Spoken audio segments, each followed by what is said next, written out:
नमस्कार दोस्तों, civil education ISPCS academy की इस वीडियो में आप सभी दोस्तों का हार्दिक रूप से स्वागत है। आज हम बात करेंगे पवन के बारे में। तो पवन क्या है? पृथ्वी के धरातल पर वायु दाब की भिन्नता के कारण वायु में गति उत्पन्न होती है, जिसे पवन कहा जाता है। अब पवन की जो दिशा है और गति को दाब प्रवणता, कॉरियोलिस बल, अभिकेंद्रीय त्वरण और भूतल से घर्षण प्रभावित करते हैं। ठीक है, क्षैतिज रूप से जो गतिशील हवा है उसको तो पवन कहेंगे, और ध्रुवाधर दिशा में जो गतिशील हवा है उसको वायुधारा कहेंगे।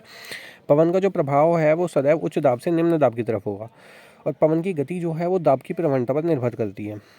यदि समदाब रेखाएं जो हैं वो पास पास होंगी तो ढाल होगा तीव्र और पवनें तीव्र गति से चलेंगी, लेकिन यदि समदाब रेखाएं जो हैं वो दूर होंगी तो वायु दाब का जो ढाल है वो मंद होगा और पवन की गति जो है वो धीमी होगी। कॉरियोलिस बल क्या कहता है कि पृथ्वी के घूर्णन के कारण हवाओं की दिशा में कुछ अंतर आ जाता है। इस घूर्णन से जनित बल को कॉरियोलिस बल कहते हैं। ठीक है, फेरेल का नियम क्या है कि उत्तरी गोलार्ध में पवन अपने दाहिनी ओर तथा दक्षिणी गोलार्ध में पवन अपने बाईं ओर विक्षेपित होती है। बॉयस बेलेट का नियम है, यदि कोई व्यक्ति उत्तरी गोलार्ध में पवन की ओर पीठ करके खड़ा हो तो उच्च दाब उसके दाईं ओर और निम्न दाब उसके बाईं ओर होगा। ठीक है, पवनों के जो प्रकार हैं वो 3 तरह के हैं: स्थायी पवन, सामयिक पवन और स्थानीय पवन। स्थायी पवन क्या है? जो वर्ष भर में एक ही दिशा में चलती हूँ। ठीक है, व्यापारिक पवन क्या है? उपोष्ण उच्च दाब कटिबंधों से भूमध्य रेखीय निम्न दाब कटिबंध की ओर चलने वाली पवनों को व्यापारिक पवन कहते हैं। ये 5 डिग्री से 30 डिग्री अक्षांशों के मध्य उत्तर एवं दक्षिणी गोलार्धों में चलती हैं। कॉरियोलिस बल के प्रभाव में ये पवनें उत्तरी गोलार्ध में उत्तर पूर्वी तथा दक्षिणी गोलार्ध में दक्षिण पूर्वी दिशा में चलती हैं, इसलिए इन्हें पूर्वा पवन भी कहते हैं।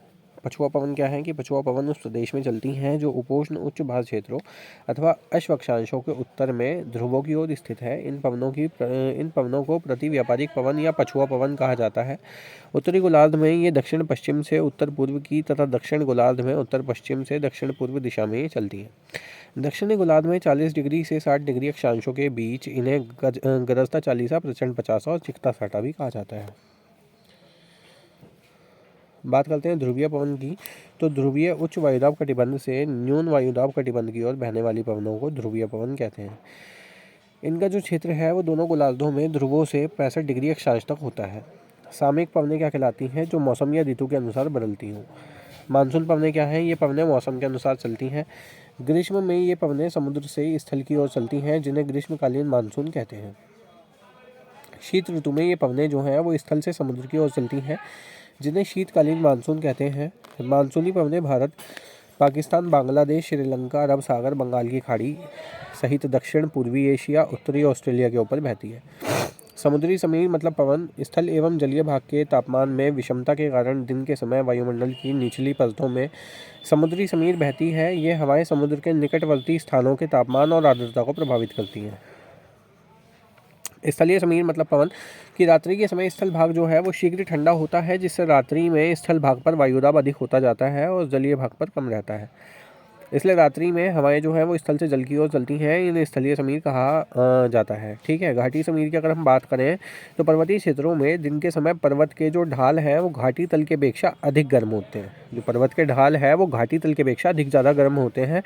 इस कारण पवन घाटी जो है वो तल से पर्वतीय ढाल की ओर बहने लगेगी, जिसे घाटी समीर कहते हैं।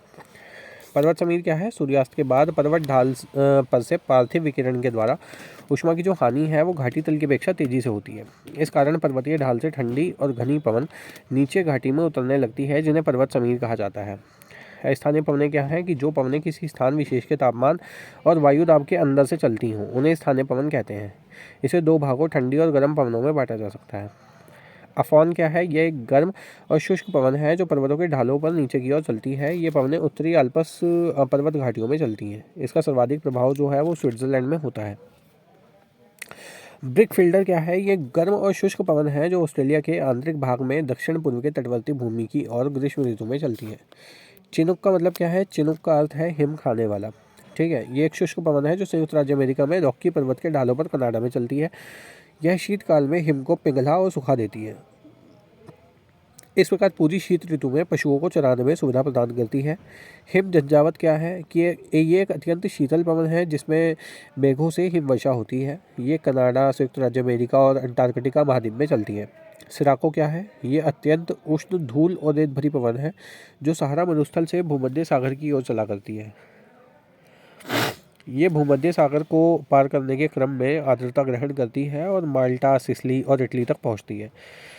मिस्र में ये पवनें खमसिन, ट्यूनीशिया में चिली, लीबिया में गिबली के नाम से जानी जाती हैं। हरमट्टन क्या है? ये शक्तिशाली उत्तर पूर्वी पवनें सहारा मरुस्थल से चलती हैं। जब ये पवनें गुयाना तट पर प्रवेश करती हैं तब ये यहाँ के निवासियों को राहत प्रदान करती हैं और स्वास्थ्यवर्धक भी होती हैं। इन पवनों को डॉक्टर विंड के नाम से भी जानते हैं, याद रखिएगा। पुरगा क्या है? साइबेरिया की ठंडी उत्तरी पूर्वी पवनें हैं। इसकी हिम विशिष्टता के कारण इसे टुंड्रा में इस नाम से पुकारा जाता है।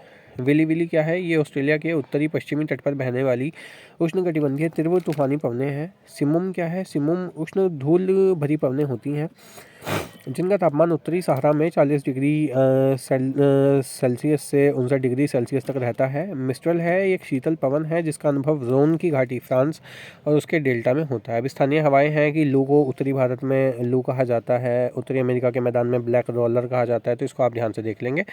ठीक है, ठंडी हवाएं जो हैं उनके नाम दिए हैं यहाँ, उनसे प्रभावित क्षेत्रों के बारे में आपको बताया गया है, ये आप जान लेंगे। अब बात करते हैं आर्द्रता के बारे में। तो वायुमंडल में उपस्थित जलवाष्प को आर्द्रता कहते हैं। आर्द्रता को ग्राम प्रति घन मीटर में मापा जाता है। गर्म वायु में जलवाष्प रोके रखने का सामर्थ्य अधिक होता है, जबकि शीतल वायु की सामर्थ्य जो है वो कम होती है। ठीक है, आर्द्रता जो है वो 3 तरह की है, तो जानते हैं। पहली जो आर्द्रता है वो निरपेक्ष आर्द्रता है, दूसरी है सापेक्ष आर्द्रता और तीसरी है विशिष्ट आर्द्रता। तो निरपेक्ष आर्द्रता क्या है कि वायु की प्रति इकाई आयतन में विद्यमान जलवाष्प की मात्रा को निरपेक्ष आर्द्रता कहते हैं। इसे ग्राम प्रति घन मीटर में व्यक्त किया जाता है। सापेक्ष आर्द्रता है कि सापेक्ष आर्द्रता जलवाष्प का अनुपात होता है जो वास्तव में वायु में पाई जाती है, उसकी तुलना में जो वह वायु उस ताप क्रम पर जलवाष्प को रोके रख सकती है। इसे प्रतिशत में व्यक्त किया जाता है, जैसे कि सापेक्ष आर्द्रता का फॉर्मूला है वायु में वास्तविक जलवाष्प की मात्रा बटे वायु का अधिकतम जलवाष्प सामर्थ्य गुणा 100। 45% सापेक्ष आर्द्रता जो है वो मनुष्य के लिए सबसे अधिक आरामदायक होता है। विशिष्ट आर्द्रता है कि वायु के प्रति इकाई भार में जलवाष्प के भार को विशिष्ट आर्द्रता कहते हैं। इसे ग्राम प्रति किलोग्राम में व्यक्त किया जाता है। अब संघनन क्या है कि जल के गैसीय अवस्था से तरल या ठोस अवस्था में परिवर्तित होने की जो प्रक्रिया है उसको संघनन कहते हैं। ठीक है, गैसीय अवस्था से तरल में जाए या ठोस में जाए वो कंडेंसेशन कहलाता है। ठीक है, इसको आप जान लेंगे, संघनन कहलाता है। संघनन प्रक्रिया में जलवाष्प जो है वो तरल अवस्था में बदल जाता है। वायु के जिस तापमान पर जल अपनी गैसीय अवस्था से तरल या ठोस अवस्था में बदलता है तो उसे उषांक कहते हैं, ये याद रखिएगा। ठीक है, अब संघनन के रूप भी हैं, जैसे हिमांक के ऊपर क्या कहते हैं इसको, हिमांक के ऊपर अगर हो जाए तो ओस, कोहरा, धुंध और बादल, और हिमांक के अगर नीचे रहे तो ओला है, पाला है, हिमपात है और बर्फीले मेघ है। ठीक है, संघनन 2 कारकों पर मोस्टली इंपॉर्टेंट है, ये 2 कारकों पर निर्भर करता है, 2 कारकों पर डिपेंड होता है ये। एक तो वायु की सापेक्ष आर्द्रता पे और ठंडा होने की अवस्था पे। पहला क्या है, ओस, कि जब धरातल पर रात्रि के समय विकिरण द्वारा वायुमंडल की जो निचली परतें हैं वो ओसांक बिंदु से नीचे ठंडी हो जाती हैं और उसमें उपस्थित जलवाष्प की जो बूंदें हैं वो संघनित हो जाती हैं, तो ओस कहलाती हैं। ठीक है, घास, फूल और पत्तियों पर जल बूंदों को ओस कहा जाता है। ठीक है, अब पाला या तुषार क्या है कि धरातल पर जब वायु तापमान 0 डिग्री सेल्सियस से नीचे चला जाता है तो जमी हुई नमी के कण से पाला बनता है। ठीक है, कोहरा क्या है, फोक, वायु की निचली परत में जलवाष्प का संघनन जो है वो कोहरे का कारण होता है। वायु का उसके हिमांक बिंदु से नीचे शीतल होना होता है। ठीक है, इसमें दृश्यता का 1 किलोमीटर से भी कम होती है। कोहरा तो सभी जानते हो। ठीक है, धुंध क्या है, ठीक है, कहते हैं ना आज वातावरण में धुंध सी लगती, तो वातावरण में संघनन केंद्र की बड़ी संख्या में उपस्थिति के कारण वायुमंडल की जो निचली परतें हैं, ठीक है, उसमें धुंधलेपन की अवस्था को धुंध कहा जाता है। इसमें कोहरा घना न होकर हल्का पतला होता है। इसमें जो दृश्यता है वो 1 किलोमीटर से अधिक और 2 किलोमीटर से कम होती है। ठीक है, यानी कि कोहरे से कम है, कोहरे से हल्का जो है वो धुंध कहलाता है। हिम क्या है, वातावरण में हिम तब बनता है जब हिमांक बिंदु से नीचे तापमान पर जलवाष्प का संघनन होता है। हिम वृषण का एक ठोस रूप है, जो वृषण का एक ठोस रूप है वो हिम है। और ओला क्या है, वातावरण में ओला तब बनता है जब जल बूंदें जो हैं वो जम जाती हैं। ठीक है, जब ये कण अधिक बड़े हो जाते हैं और आरोही वायु प्रवाह अवरोध को पार नहीं कर पाते हैं तो ये गिरना प्रारंभ कर देते हैं। ये कपासी मेघों से गिरते हैं और गरजने वाले तूफानों से संबंधित होते हैं। अब बादल क्या है, हवा की जो रुद्धोष्म प्रक्रिया के द्वारा ठंडा होने पर उसके तापमान के औसांक से नीचे गिरने से बादल बनते हैं। बादलों का अगर हम वर्गीकरण करें तो सबसे पहले है स्तरीय कपास मेघ। तो ये गोलाकार परिणामों अथवा बेलनाकार परतों में व्यवस्थित होते हैं, जो आपस में इतने निकट होते हैं कि उनके किनारे जो हैं वो मिल जाते हैं। वर्षा स्तरीय मेघ की अगर हम बात करें तो ये काला धूसर रंग के एक समान आधार वाले मेघ होते हैं, जो निरंतर वर्षा अथवा हिम देते हैं। कपासी मेघ की अगर हम बात करें तो ये संवहन मेघ होते हैं, जो उस समय बनते हैं जो ऊपर उठती वायु राशि जो है वो उस स्तर तक पहुंचती है जहां संघनन होता है। कपासी वर्षा मेघ की अगर हम बात करें तो ये नीचे से देखे जाने पर काले धूसर दिखाई देते हैं, लेकिन किनारों से सफ़ेद दिखाई देते हैं। ये तड़ित झंझा से संबंधित मेघ होते हैं, जिनसे तेज वर्षा और ओलावृष्टि या हिमपात होता है। स्तरीय मेघ की अगर हम बात करें तो इनमें एक समान परतें पाई जाती हैं, जो मंद धूसर तथा साधारण दिखाई देते हैं। उच्च कपासी मेघ मतलब ये मेघ परतों में होते हैं, जिसे भेड़ मेघ या ऊन के प्रकार के मेघ भी कहा जाता है। उच्च स्तरीय मेघ है कि उच्च स्तरीय मेघ गहरे मेघ होते हैं, जो सूर्य अथवा चंद्रमा को पूर्ण रूप से ढक लेते हैं। ये वर्षा का पूर्वाभास देने वाले मेघ होते हैं। पक्षाब मेघ हैं, ये कोमल रेशेदार भूसे के ढेर के समान मेघ होते हैं। ये मेघ चक्रवात के आने का सूचक होते हैं। पक्षाब मेघ जब आपको दिखाई दे तो मतलब चक्रवात आने वाला है, ठीक है। पक्षाब जो स्तरीय मेघ हैं वो क्या हैं, ये महीन और सफ़ेद चादर के समान पूरे आकाश में छाए रहते हैं, जो दिन में सूर्य तथा रात्रि में चंद्रमा के चारों ओर प्रभामंडल बनाते हैं। पक्षाब कपासी जो मेघ हैं वे क्या हैं, ये मेघ जो हैं वो हिम रवों से बने होते हैं। इसे मैकरेल आकाश भी कहा जाता है। ये गोभी जैसे दिखाई देते हैं। अब बात करते हैं वर्षा की। तो पृथ्वी पर उपलब्ध जल के वाष्पीकरण से होने वाले वाष्प वायुमंडल में पहुंचता है तथा ऊंचाई पर तापमान कम होने से उसका संघनन होता है। फलस्वरूप मेघ बनते हैं तथा वर्षा बूंदों का निर्माण होता है। जब जलवाष्प की बूंदें जो हैं वो जल के रूप में पृथ्वी पर गिरती हैं तो उसे रेनफॉल यानी कि वर्षा कहते हैं। अब वर्षा भी तीन तरह की होती है। पहली होती है संवहनीय वर्षा, कि पृथ्वी के ऊपर वायुमंडल में संवहन प्रक्रिया के द्वारा जो वर्षा होती है उसे संवहनीय वर्षा कहते हैं।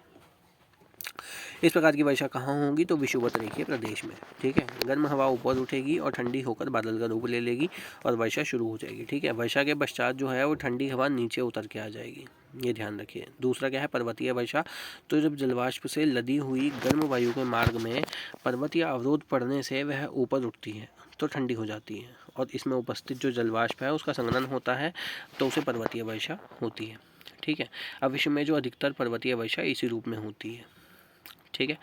जिस पर्वतीय ढाल पर वर्षा होती है उसे वर्षा पोषित और पवनाभिमुख क्षेत्र कहते हैं, जबकि विमुख ढाल पर वर्षा नहीं होती है। देख रहे हो ना कि ऊपर उठती गर्म हवा जो है वो तो वर्षा कर रही है, इधर तो होगी नहीं दूसरी साइड में, तो उसे क्या कहते हैं, वृष्टि छाया प्रदेश कहते हैं। ध्यान रखिएगा, इंपॉर्टेंट है ये। तीसरा क्या है, चक्रवातीय वर्षा। सामान्य वर्षा पड़ी, पर्वतीय वर्षा पड़ी, अब चक्रवातीय वर्षा पढ़ लो। चक्रवातों द्वारा होने वाली वर्षा को चक्रवातीय या वाताग्रीय वर्षा कहते हैं, ठीक है। दो विपरीत स्वभाव वाली जो हवाएं हैं वो आपस में टकराएंगी तो वाताग्र का निर्माण होगा। दो विपरीत मतलब ठंडी और गर्म, ठीक है। इस वाताग्र के सहारे गर्म वायु जो है वो ऊपर की ओर उठेगी और वर्षा होगी। यह वर्षा मुख्य रूप से मध्य और उच्च अक्षांशों में होगी, ध्यान रखिएगा। इसके बाद वायु राशियों की अगर हम बात करें तो वायुमंडल का वह भाग जिसमें तापमान तथा आर्द्रता के भौतिक लक्षण जो हैं वो क्षैतिज दिशा में एक समान हो तो उसे वायु राशि कहते हैं। वायु राशि में पाए जाने वाले जो भौतिक लक्षण हैं उसमें तापक्रम हो गया, राजदर हो गया और आर्द्रता। आर्द्रता मतलब नमी, ठीक है। ये जिस मार्ग पर चलती हैं उसका तापमान और आर्द्रता संबंधी दशाओं को परिमार्जित करती हैं और स्वयं भी उनसे प्रभावित होती हैं। एक वायु राशि का अनुप्रस्थ विस्तार कई हजार किलोमीटर और ऊपर की ओर क्षोभमंडल तक रहता है, ठीक है। विश्व के विभिन्न भागों में मौसम संबंधी परिवर्तन विभिन्न वायु राशियों की क्रिया प्रतिक्रिया के कारण होती है। वायु राशियों के प्रकार देख लो कि मुख्य रूप से जो वायु राशि हैं वो दो प्रकार की होती हैं, शीतल या ठंडी वायु राशि तथा गर्म या उष्ण वायु राशि। अब धरातल की तुलना में कम तापमान वाली वायु राशि जो हैं वो शीतल वायु राशि कहलाती हैं, जबकि अधिक तापमान वाली वायु राशि गर्म या उष्ण वायु राशि कहलाती हैं। वायु राशियों से उत्पन्न घटनाएं हैं जैसे वाताग्रों का निर्माण होगा, वायुमंडलीय विक्षोभ या जैसे आप कह सकते हैं चक्रवात और प्रतिचक्रवात की स्थिति और क्षेत्रीय मौसम दशाएं। वाताग्र की अगर हम बात करेंगे तो वाताग्र क्या है, आपस में दो वायु राशियों के बीच निर्मित सीमा सतह को वाताग्र कहते हैं। वाताग्र धरातलीय सतह पर कुछ कोण पर झुका होता है। वाताग्र का जो ढाल है वो पृथ्वी की अक्षीय गति पर आधारित होता है जो कि ध्रुवों की ओर बढ़ता है। वाताग्र उत्पत्ति से संबंधित प्रक्रिया को वाताग्र उत्पत्ति कहते हैं। अब वाताग्र जो है वो मुख्यतः चार प्रकार के हैं, ठीक है। उष्ण वाताग्र है, शीत वाताग्र है, अधिविष्ट वाताग्र है और स्थायी वाताग्र है। आइए इनके बारे में समझते हैं। उष्ण वाताग्र क्या है, जब गर्म वायु जो है वो आक्रामक होने के बाद ठंडी और भारी वायु के ऊपर चढ़ जाती है तो इसे उष्ण वाताग्र कहते हैं। शीत वाताग्र क्या है? फिर जब ठंडी और भारी वायु उष्ण और हल्की वायु राशि के विरुद्ध आक्रामक होकर बढ़ती है तो उसे ऊपर की ओर उठा देती है, इसे शीत वाताग्र कहते हैं। अधिविष्ट वाताग्र क्या है? जब शीत वाताग्र तीव्र गति से चलकर उष्ण वाताग्र से मिल जाता है तथा गर्म वायु का नीचे से संपर्क जो है वो समाप्त हो जाएगा तो अधिविष्ट वाताग्र का निर्माण होगा। स्थायी वाताग्र क्या है?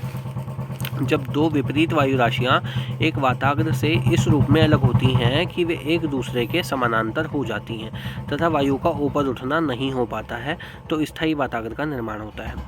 आज के वीडियो में इतना ही दोस्तों। अगली वीडियो में बात करेंगे चक्रवात साइक्लोन्स के बारे में।